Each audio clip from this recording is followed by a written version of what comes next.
É na boca que os alimentos sofrem as primeiras transformações, por ação dos dentes, da língua e da saliva. A mastigação é realizada pelos dentes. As glândulas salivares lançam saliva na cavidade bucal. Esta saliva contém uma substância que transforma o amido em produtos mais simples, açúcares.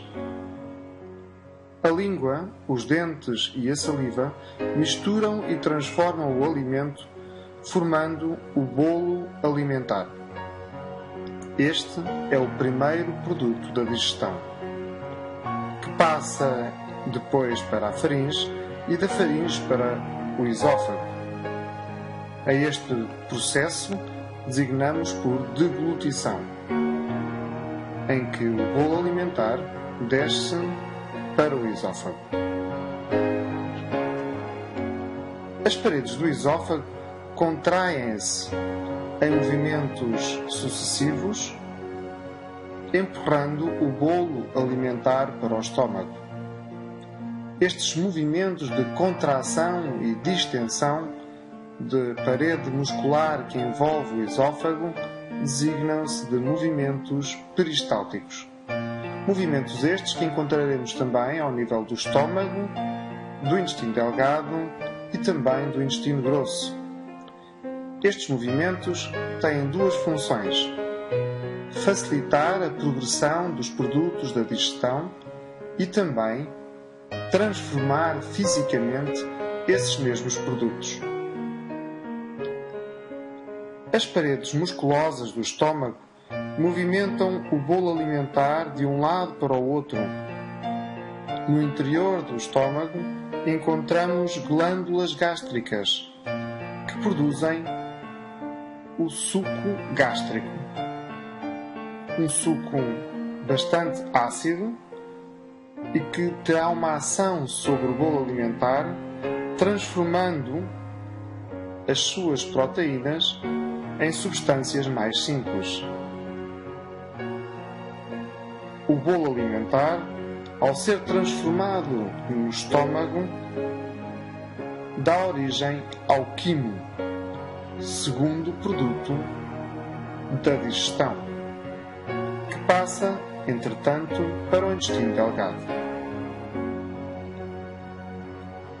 Na primeira parte do intestino delgado, designada de duodeno, chega o produto da digestão ocorrido no estômago, o quimo.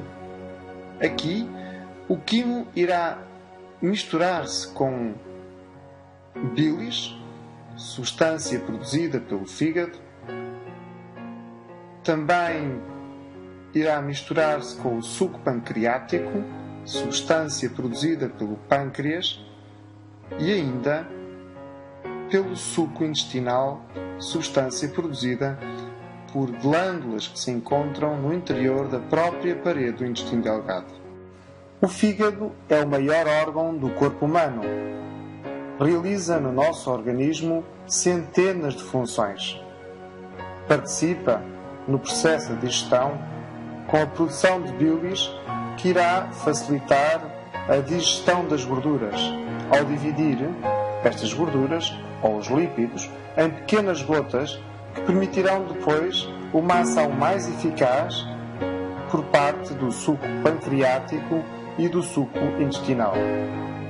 Por dia, o nosso fígado produz cerca de 1 litro de bilis. A ação da bilis, conjuntamente com o suco pancreático e o suco intestinal, e auxiliados pelos movimentos peristálticos também presentes ao longo de todo o intestino delgado, permitirá a continuidade do processo de transformação dos nutrientes presentes no quimo em substâncias ainda mais simples. Os nutrientes simples que constituem agora o quimo intestinal poderão atravessar as paredes do intestino delgado e passar para o sangue e para a linfa. A esta passagem de substâncias simples nutritivas do quimo intestinal para o sangue e para a linfa designamos por absorção digestiva. Esta passagem faz-se através de vilosidades intestinais que se localizam nas válvulas coniventes. Estas estruturas, em forma de dedos de luva, permitem aumentar de forma muito eficiente a área de absorção digestiva, atingindo uma área 10 vezes superior à superfície da nossa pele.